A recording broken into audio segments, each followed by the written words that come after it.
Hi అందరికీ. ఈరోజు afternoon లంచ్లోకి onion అలాగే క్యాప్సికమ్తో మంచి టేస్టీ కర్రీ. టొమాటో రేటు పెరిగింది కదా, దానికి కొంచెం బ్రేక్ ఇద్దాం. ఎందులో అయితే వేయాలో అందులోనే వేసి మిగతా వాటిని ఇలా సర్దుకొని చేసేసుకుందాం.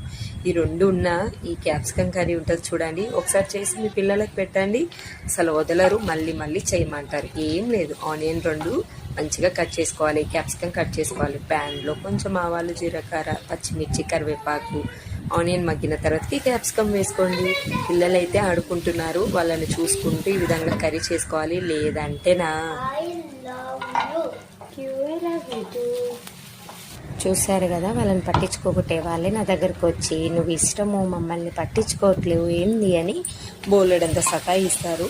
సో ఇంక ఇదంతా మగ్గిన తర్వాత కొంచెం అల్లం పేస్ట్, కొద్దిగా కారం, పిల్లలు తింటారని కొంచెం వాటర్ స్పార్క్. ఇలాగా టేస్ట్ మామూలుగా ఉండదు. వేడి వేడి అన్నంలో ఖచ్చితంగా ట్రై చేయండి.